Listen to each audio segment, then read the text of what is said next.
आप सभी के हृदय में विराजमान परमात्मा को मेरी राम राम। कल पार्वती जी भगवान शिव से क्या कह रही थी कि यदि आप सच में मुझ पर प्रसन्न हैं और मुझे अपनी दासी स्वीकार करते हैं, मुझसे प्रसन्न हैं, तो आप मेरे इस अज्ञान का हरण कीजिए और इसके साथ साथ मुझे भगवान राम की जो कथा है उसको अनेक प्रकार से कहिए। कह रघुनाथ कथा विधि नाना, अनेक प्रकार से, नाना प्रकार से आप मुझसे श्री रघुनाथ की कथा को कहिए, जिससे कहीं से भी कोई पक्ष छूट ना जाए। अपने अज्ञान का हरण करने के लिए, भगवान राम की महिमा को जानने के लिए पार्वती उनसे ये विनम्र प्रार्थना कर रही हैं, विनती कर रही हैं। अब देखिए, हनुमान जी ने सबसे पहले भगवान वाल्मीकि को पकड़ा कि भैया ये कहाँ जंगलों में मारा मारी फिर रहे हो, हैं? इसको लूट, उसको मार, लूट पाट खसोट सब भेजा नारद जी को और बाल्याभील से उनको बना दिया भगवान वाल्मीकि। पकड़ लिया भगवान वाल्मीकि को। संस्कृत में लिखी रामायण, क्योंकि उस समय का जो बहुतायत का वर्ग था वह संस्कृत भाषी था। लगभग सभी संस्कृत जानते थे, एक किसान भी संस्कृत जानता था। फिर एक लंबे काल के बाद युग बदला, बहुत लंबे काल के बाद, और संस्कृत जैसे डायनासोर थे ऐसे लुप्त हो गई, एक दुर्लभ प्रजाति वाली भाषा बनकर रह गई। कुछ गिने चुने लोग भगवान राम की महिमा को जानते थे, उनके चरित्र को समझते थे। हनुमान जी ने तुलसीदास जी को पकड़ लिया कि भैया आ जाओ इधर, गाड़ी साइड लगा लो और राम कथा बाँचो, काव्य में बाँचो और उसको गांव गांव घूम घूम के बाँचो। अब फंस गए तुलसीदास जी, लिखनी पड़ी, करना पड़ा काम। फिर मुझे याद दबोचा हनुमान जी ने कि कहाँ मौज मस्ती में इधर उधर भागे भागे फिर रहे हो, हैं? और ये क्या दिन रात देखो पूजा पाठ और हवन इन्हीं में लगे हुए हो। बहुत हुआ, अब ये सिलेबस पूरा हुआ तुम्हारा, अब छोड़ो इन सबको और बैठो राम कथा लिखने, उपन्यासों में लिखो, अब युग बदला है। तो हमने वही कहा कि हनुमान जी हमसे ना हो सकेगा। हनुमान जी बोले मैं जानता हूँ तुझसे ना हो सकेगा और हो भी नहीं सकेगा, मैं लिखवाऊंगा तुझे, तू लिख। और तब से वो मुझसे लिखवा रहे हैं।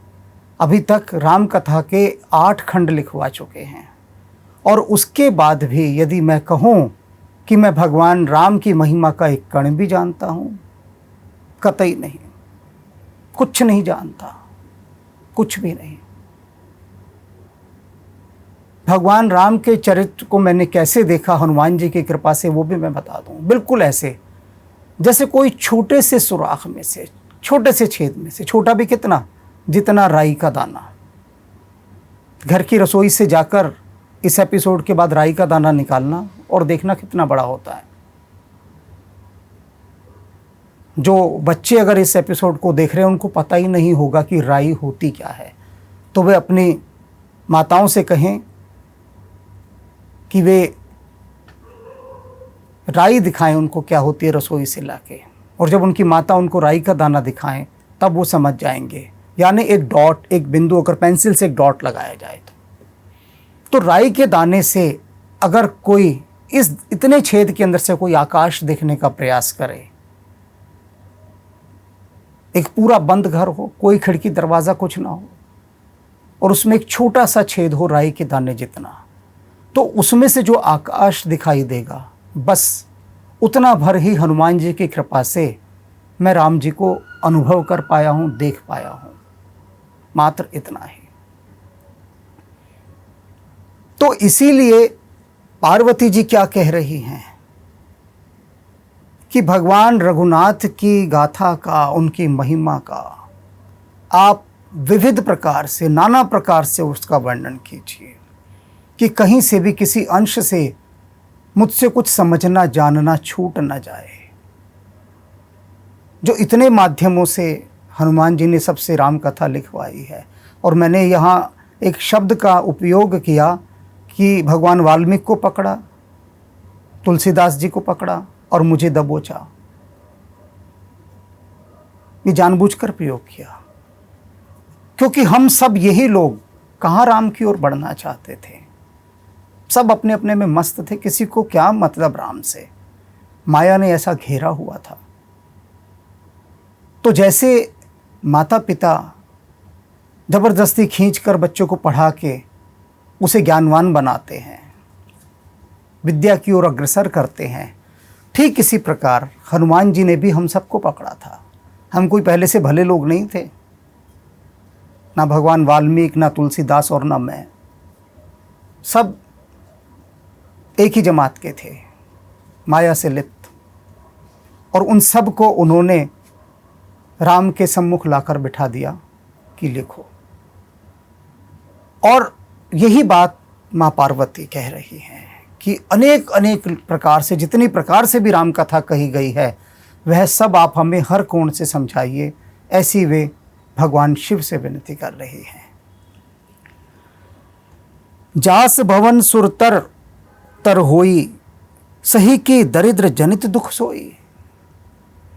अब देखो, अब मां पार्वती भगवान शिव को घेर रही हैं, जिसको कहते हैं अपने जाल में फंसाना। अब क्योंकि उन्हें समझ आ गई है, पूर्व जन्म याद हो गया था, पूर्व जन्म में भी वे भगवान राम का चरित्र नहीं समझ पाई थी और अभी भी नहीं समझ पाई हैं, और अब वो भगवान शिव से जानना चाहती हैं। तो अब वो पूरी सावधान है, इतनी सावधान है कि भगवान शिव को आप देखेंगे आगे जब मैं व्याख्या करूंगा इसकी, कि भगवान शिव को ऐसे घेर रही हैं कि उनके लिए कोई संभावना न रह जाए बचकर जाने की, और ये कहने के कि पार्वती मैं नहीं समझाता तुझे, तेरी समझ में कुछ आ ही नहीं सकता। जब सती थी तब शिव ने यही कहा था और रुष्ट हो गए थे। तो वह संकट अभी भी पार्वती के मन में विद्यमान है, अभी भी विद्यमान है। पूर्व जन्म याद आ गया, उन्हें पता था पहले भी मैंने शंका की थी भगवान रघुनाथ पर, श्री राम पर, तो उसका मुझे कितना भयंकर परिणाम भोगना पड़ा था। तो अब ना भोगना पड़े इसके लिए कैसे मैं पूछूं, पूछने का ढंग यहाँ से सीखिए माँ पार्वती से कि प्रश्न कैसे पूछा जाता है। यहाँ पर जिसने माँ पार्वती से प्रश्न पूछने की शैली समझ ली, तो जो आपके प्रश्न का उत्तर दे रहा है ना, वो हृदय की गहराइयों से देगा और सारा उलीच देगा आपके ऊपर, जितना भी उसे पता है, कुछ भी ज्ञान बचा कर ना रखेगा। तो क्या कहती हैं माँ पार्वती, जास भवन सुरतर तर होई, सही की दरिद्र जनित दुख सोई। कि हे प्रभु एक बात बताइए आप, एक ऐसा व्यक्ति जिसका कि घर या जो रहता हो कल्प तरु के नीचे, कल्प वृक्ष, सभी जानते हैं कल्प वृक्ष उस वृक्ष को कहते हैं जिसके नीचे बैठकर आप जो मांगो वही इच्छा पूरी होती है। कहते हैं उस व्यक्ति को मैं क्या कहूं, माँ पार्वती कहती है, जो कल्प वृक्ष के नीचे बैठा हो और गरीबी की मार झेल रहा हो, गरीबी की मार, निर्धनता की मार, बेहद गरीब हो और बैठा कल्प वृक्ष के नीचे है। इसका क्या अर्थ ग्रहण करें हम। कितने सुंदर ढंग से भगवान शिव से वो अब बात कह रहे हैं, घेरने का कितना सुंदर ढंग है, ब्यूटीफुल स्टाइल। आगे क्या कहती हैं, शशि भूषण अस हृदय बिचारी, कि हे भगवान शिव, हे शशि भूषण, चंद्रमा है जिनके मस्तक का आभूषण, हे भगवान शिव, आप इस बात को जरा हृदय से विचार करें। बुद्धि से नहीं कह रही हैं। देखो भाषा देखिए, यहाँ पर शब्दावली देखिए, शब्द चयन देखिए। वे भगवान शिव से कह रही हैं कि आप हृदय से इस बात का विचार करें कि जो व्यक्ति कल्प वृक्ष के नीचे बैठा है, जो सभी इच्छाओं को पूरा करने वाला वृक्ष है, और फिर भी वो गरीब है, दरिद्र है, ऐसा क्यों? इस पर आप हृदय का विचार करें। कहना क्या चाह रही हैं कि हे शिव, आप कल्प वृक्ष हैं और मैं आपके नीचे बैठे अज्ञान का दुख भोग रही हूं। ये कहां तक औचित्यपूर्ण है? ये भगवान शिव को ही बड़े सुंदर रूप में उलाहना दे रही हैं कि आपके पास रह के भी, जो आप सर्वज्ञ हैं, सर्वसमर्थ हैं, आपके पास रहकर भी मैं अज्ञानी बनी हुई हूं, तो इसे क्या कहेंगे? इसे आप प्रभु हृदय से विचारें। अब विवश कर दिया ना, भगवान शिव को भी विचार करने से के लिए हृदय से विचार कर रहे हैं प्रभु। अब तो जब तक वो विचार कर रहे हैं तब तक वे आगे एक पंक्ति और जोड़ देती हैं, हरऊ नाथ मम मति भ्रम भारी। हे नाथ, ये जो मेरी मति का भ्रम है अति भारी, इसका आप हरण कर लीजिए। ये पिछले जन्म से लगा आ रहा है मेरे साथ, ये जो भ्रम है, ये जाते जाए नहीं जा रहा। लाख जतन कर लिए मैंने, बुद्धि से पर नहीं जा रहा।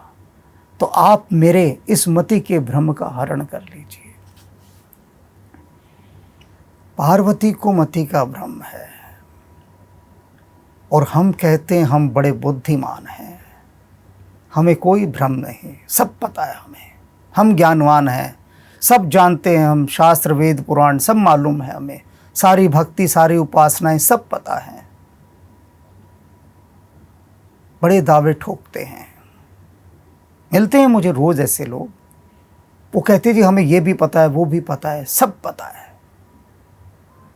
और इधर पार्वती क्या कह रही हैं कि मेरी मति अज्ञान के अंधकार से घिरी हुई है, भारी भारी, उसे दूर कीजिए।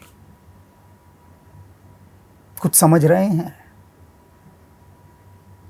तो आगे से ऐसे दावे करने से पहले थोड़ा सा माँ पार्वती की बात पर भी विचार कर लेना, बुद्धि से, हृदय से नहीं कहूँगा, क्योंकि हृदय से तो भगवान शिव ही विचार कर सकते हैं, या वह जिसका हृदय अति निर्मल हो चुका हो, क्योंकि हार्ट एक्टिव होगा तभी तो करेंगे, हृदय सक्रिय होगा तभी तो उससे विचार करेंगे। तो सक्रिय तो ये बुद्धि है, हर समय ये खुपड़िया घूमती रहती है, तो उसी से ही आदमी सोचता है।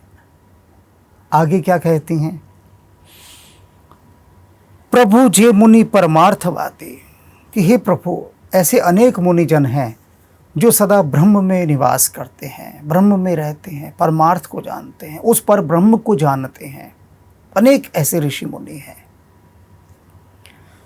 कहे ही राम कहु ब्रह्म अनादि, और वे क्या कहते हैं कि ये जो राम है ये वही अनादि ब्रह्म है, जिसका ना आदि है ना अंत है। ऐसा ये ब्रह्म को जानने वाले ऋषि मुनि कहते हैं। शेष शारदा वेद पुराना, सकल कर ही रघुपति गुण गाना। शेषनाग, माँ शारदा, ये वेद, ये पुराण, कहती है सकल सब मिलकर रघुनाथ का गुणगान करते हैं, भगवान श्री राम का गुणगान करते हैं। अब ये भूमिका पार्वती ने पहले रख दी कि ये सब लोग भगवान श्री राम की महिमा का गुणगान करते हैं। साधारण हस्तियां नहीं गिनाई हैं, असाधारण हस्तियां भी नहीं गिनाई, उन सब से जो पार की हस्तियां हैं, पर ब्रह्म को जानने वाले ऋषि मुनि, माँ सरस्वती, सहस्त्रमुख वाले शेषनाग, ये वेद, ये पुराण, ये उपनिषद, ये सभी शास्त्र उन भगवान श्री राम रघुनाथ का गुणगान करते हैं। कहती मैंने खूब सुना है, देखा है, सबने कहा है। कहती चलो मैं एक बार को सबकी बातें नहीं मानती, मान लेती हूँ कि ये सब जैसे मेरे ऊपर मति भ्रम हो गया है, ये ऋषि मुनि भी बौरा गए हैं। माँ शारदा, शेषनाग, वेद पुराण ये सभी बौरा गए हैं, सबकी समझ समाप्त हो गई है और ये सभी ना समझ बने भगवान श्री राम रघुनाथ का गुणगान करते हैं। कहती एक बार को चलो मैं ये भी मान लूँ, किंतु एक बात है जो नहीं मान सकती। क्या? तुम्हें पुन राम राम दिन राति, सादर जपहु अनग अराती। कि हे कामदेव के शत्रु, मैं स्वयं देखती हूँ आप दिन रात आदर पूर्वक श्रद्धा पूर्वक राम राम ही जपते रहते हैं, इसे मैं कैसे अनदेखा कर दूं? मान लूं ये सब सुनी सुनाई बातें हैं, वेद, शारदा, शेषनाग, ब्रह्म, ऋषि मुनि ये सब आपका गुणगान करते हैं, मान भी लूं एक बार को कि चलो ये सब भुलेखा होगा, मेरा भ्रम होगा, किंतु खुद स्वयं अपने सामने देखती हूं कि आप दिन रात अहर्निश हर समय आदर श्रद्धा पूर्वक सिर्फ राम राम ही जपते रहते हैं। एक ही नाम है आपकी जिह्वा पर, आपके हृदय पर, राम राम, हर समय आप राम राम जपते हैं। तो इसे मैं कैसे भूल जाऊं, कैसे बिसरा दूं, कैसे अनदेखा कर दूं? नहीं कर सकती। तो नहीं कर सकती तो फिर राम सो अवध नृपति सो सोई, कि अज अगुन अलख गति कोई। तो कहते अब आप मुझे बताइए कि जिस राम का आप गुणगान करते हैं ना, क्या ये वो अवध के श्री राम हैं जो दशरथ के पुत्र हैं? नृपति सुत होई, जो किसी राजा का बेटा है, एक राजकुमार है, अयोध्या में जिसका जन्म हुआ, राम उसका नाम है। क्या ये वही राम है? ये जिज्ञासा। और पूर्व जन्म में क्या जिज्ञासा की थी, उसका ढंग क्या था, उस जिज्ञासा की शैली क्या थी, उसकी बॉडी लैंग्वेज क्या थी, उसमें से ध्वनि, उसमें से साउंड कैसी आ रही थी, सती जब थी तब जिज्ञासा की थी, सबको याद होगा कैसी आ रही थी। और अब माँ भवानी का, पार्वती का स्वर एकदम बदला हुआ है। कैसा बदला हुआ है? अब इनका स्वर वास्तव में एक शिष्य का स्वर है, जिज्ञासु का स्वर है, ज्ञान पिपासु का स्वर है, जो श्री राम को जानना चाहता है वास्तव में हृदय से, ऐसा स्वर है। तो पहले ये पूछती हैं कि आप मुझे बताइए कि जिनका आप हर समय दिन रात आदर पूर्वक नाम जपते हैं, राम राम, क्या ये राम वही अयोध्या निवासी हैं? कि अज अगुन अलख गति कोई, और क्या ये राम वह है जो अजर अमर है, कभी दिखाई नहीं देता, निर्गुण है? अर्थात माँ भवानी कह रही है, एक ओंकार सतनाम, कर्ता पुरुष निर्भो निर्वैर, अजूनी सैभम। क्या ये वो है? सुना है ना एक ओंकार सतनाम? ये पूरी बात वहाँ ये पूछ रही हैं कि जो एक ओंकार सतनाम में जो बात कही गई है, माँ भवानी पूछ रही है, वो जिस परम पुरुष की बात एक ओंकार सतनाम करता है, वे परम पुरुष और ये दशरथ पुत्र राम, क्या ये दोनों एक हैं? ये उनकी एक गहन से गहन जिज्ञासा है। जो निरपतनय त ब्रह्म किम, क्या वह जो राजा का पुत्र है वही यह ब्रह्म है, जिसको आपने जय सच्चिदानंद कहकर प्रणाम किया था और जिसको आप हर समय राम राम कहकर जपते हैं, क्या ये वही राम है? सनातन प्रश्न ये उठता आ रहा है, आज भी ये वर्तमान है। और जब माँ भवानी तक यह नहीं समझ पाई, तो हम जैसे कलिमल में डूबे हुए जीव कहाँ इस बात को समझ सकेंगे? उनके पास तो समझाने के लिए उनको भगवान शिव बैठे हैं, यहाँ कौन है जो समझाए, कौन है? और हम भटक रहे हैं। फिर भी हनुमान जी कृपा करके, जैसे पार्वती कह रही थी कि अनेक प्रकार से आप मुझे रघुनाथ का चरित्र कहिए, हनुमान जी कृपा करके किसी न किसी को पकड़ ही लेते हैं कि भैये रे आ, थोड़ा सा गा ले और फिर निकल, दूसरे को पकड़ूंगा क्योंकि युग बदलेगा। तो क्या कह रही हैं कि कौन है ये राम? नार बिरह मत भोरी, कहती जो राजा का पुत्र है, जो नारी के पीछे वियोग करता हुआ बावलों की तरह भाग रहा था,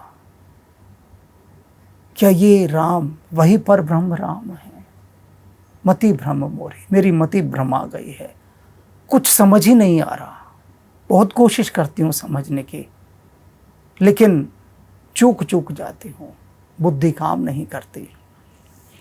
देख चकित महिमा सुनत भ्रमति बुद्धि अति मोर, कहती मैं जब देखती हूँ, सुनती हूँ राम का चरित्र, कैसा चरित्र, स्त्री के पीछे वियोग में रो रहे हैं, जब इनका चरित्र सुनती हूँ और उधर राम के नाम की महिमा देखती हूँ, महिमा कितने ऋषि मुनि गा रहे हैं, वेद गा रहे हैं, पुराण, सरस्वती, और यहाँ तक कि आप दिन रात गा रहे हैं राम की महिमा, तो क्या होता है?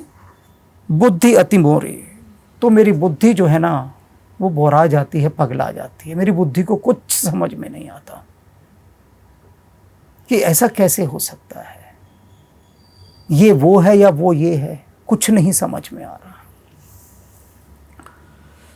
जो अनी है व्यापक विभु कोई, कहूँ बुझाई नाथ मोहि सो, अज्ञ जानि रिस और नहीं करहूँ, जह विधि मोह मिटे सोई करहूँ। कहते हैं हे नाथ, बुद्धि बिल्कुल काम नहीं कर रही, कुछ नहीं समझ में आ रहा कि जो अनी है व्यापक विभु कोई, वह जो विभु में व्यापक है, अनिच्छा, जिसकी कोई इच्छा नहीं, ऐसा जो सभी इच्छाओं से परे है। कहूँ बुझाई नाथ मोहि सो, हे नाथ मुझे बुझा कर अच्छी तरह से बताइए कि क्या वो जो सभी इच्छाओं से पार है, क्या वह राम यही राजा का पुत्र राम है? अगय जान रिस उर जन जरहु, कहते मुझे अज्ञानी जानकर, रिस और रिस माने गुस्सा, और अर्थात हृदय में, अपने हृदय में क्रोध न लाइएगा कि मैं फिर ऐसे अज्ञान की बातें कर रही हूँ। पिछली बार भी मैंने ऐसी बातें की थी अज्ञान की, और आपने क्रोध में भरकर मुझसे मुख फेर लिया था और आप समाधि में चले गए थे, महासमाधि, ध्यान में लीन हो गए, मेरी तरफ मुड़कर ही नहीं देखा, और मुझे वो देह त्याग कर और पार्वती का रूप में जन्म लेना पड़ा। तो वो पूर्व जन्म का बोध है, ज्ञान है, पता है कि इसी बात से तो भगवान शिव रुष्ट हुए थे, और यही बात अब मैं पूछ रही हूँ। और आश्चर्य की बात है, यदि आप सबको ये बात स्मरण है, तो जब सती ने भगवान राम के संबंध में ऐसी जिज्ञासा की थी उस समय, और भगवान शिव महासमाधि में चले गए थे, तो ज्ञान तो किसी ने दिया ही नहीं। पार्वती को ये क्लैरिफिकेशन तो हुआ ही नहीं, डाउट्स तो क्लियर हुए ही नहीं, संदेह का निवारण तो हुआ ही नहीं कि क्या ये राम वही पर ब्रह्म राम है जिनको भगवान शिव जय सच्चिदानंद कहकर प्रणाम करते हुए निकल गए। क्या ये वही राम है? समस्या का तो समाधान हुआ ही नहीं, दूसरा जन्म भी मिल गया, देह भी मिल गई, तो अब वही प्रश्न फिर से आकर खड़ा हो गया। एक बात और समझिए गहराई से कि इस जन्म में जितना ज्ञान आपको मिला है, उस ज्ञान में यदि देह छूट जाए तो अगले जन्म में फिर वहीं से शुरू करना पड़ता है, फिर वहीं से। तो इसलिए प्रयास ये होना चाहिए कि जितना अधिकाधिक ज्ञान, भक्ति इस जन्म में प्राप्त हो जाए, वो अगले जन्म में ज्यों की त्यों जुड़ जाए आगे जाकर। यदि अभी बोध हो गया है तो कि भक्ति कर लेनी चाहिए तो ही, अन्यथा नहीं, कोई उपाय नहीं है। तो वही कह रही है कि अज्ञ जान रिस और जन धर हूँ, जेहि विधि मोह मिटे सो ही कर हूँ। कहते अब आप ऐसा कीजिए, जिस विधि से, जिस उपाय से मेरा ये मोह, मेरा ये अज्ञान मिटे, आप वही कीजिए। यहां पर गहरी समझने वाली बात है, बहुत गहरी। मां पार्वती क्या कह रही है कि ये आपको देखना है भगवान, हे मेरे प्रभु, हे शिव, कि किस विधि से मेरा अज्ञान मिटेगा। मुझे नहीं मालूम कि कैसे मेरा अज्ञान मिटेगा, आपको देखना है। तो जो भी आप विधि उचित समझते हो, जैसा भी समझते हो आप कीजिए, मैंने आप पर छोड़ा। मैं कुछ नहीं कहूंगी, जैसा आपको ठीक लगता है।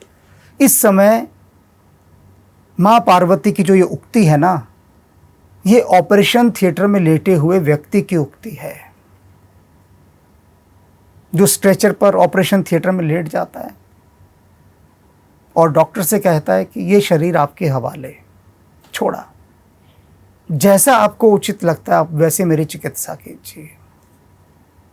एक अच्छा रोगी भी चिकित्सक के पास जाकर यही कहता है कि मैं रुग्ण हूं, मुझे पता है मैं बीमार हूं, अब मैं ठीक कैसे होऊंगा, ये मैंने आप पर छोड़ा। जिस विधि से भी, जिन जिन उपायों से आप मुझे ठीक कर सकते हैं, आप वे उपाय कीजिए। बहुत सारे रोगी ऐसे भी होते हैं कि डॉक्टर को सलाहें देने लगते हैं, चिकित्सक को, डॉक्टर साहब ऐसे नहीं, ऐसे इलाज करो मेरा, इस तरह से नहीं, इस तरह से इलाज करो मेरा। तो वही डॉक्टर के परामर्शदाता हो जाते हैं। ऐसे ही गुरु के पास जब कुछ शिष्य पहुंचते हैं जो स्वयं को बहुत अधिक बुद्धिमान और समझदार समझते हैं, तो वे गुरु का मार्गदर्शन करते हैं कि हे गुरुदेव, ऐसे नहीं, ऐसे बताओ, ऐसे नहीं, हमारा ज्ञान अज्ञान ऐसे हरो। वे समझाते हैं तो वे कुछ नहीं पा पाते। तो पार्वती विनम्रता की पराकाष्ठा पर हैं, शिष्य की पराकाष्ठा पर हैं, एक प्यासे की प्यास की जो आखिरी तड़प होती है उस पर हैं। कह रही हैं जिस भी विधि से, जैसे भी हो, ये आपको देखना है, बस आप मेरे इस मोह का, इस अज्ञान का हरण कीजिए। वास्तव में वो जानना क्या चाह रहे हैं कि क्या वह जो परब्रह्म है, जिसकी कोई इच्छा नहीं होती, वह जो एक ओंकार सतनाम है, क्या वह देह धारण करके आता है? और यदि आता है तो हम उसे समझ क्यों नहीं पाते, जान क्यों नहीं पाते? भगवान शिव क्या कहेंगे आगे, ये तो हम तभी जानेंगे जब आगे की यात्रा पर चलेंगे।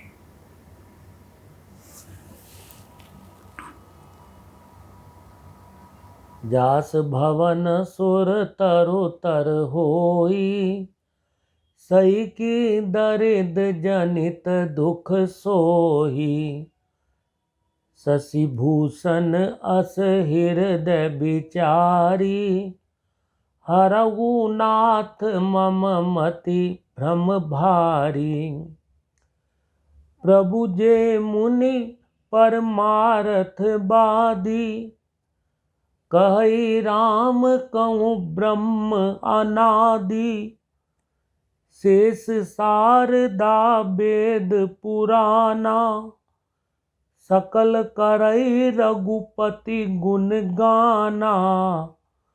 तुम पुनि राम राम दिन राति, सादर जपहूँ अनंग आराती। राम सो अवध नृपति सुत सोई, की अज अगुन अलख गति कोई। जो नृप तनय तब ब्रह्म किमी, नारी बिरह मति भोरी। देखी चरित महिमा सुनत, ब्रह्मति बुद्धि अति मोरी। जो अनीह व्यापक विभु को, कयो बुझाई नाथ मोहि सो, अज्ञ जानि रिस उर जनि धरऊ, जेहि विधि मोह मिटे सोई करहु।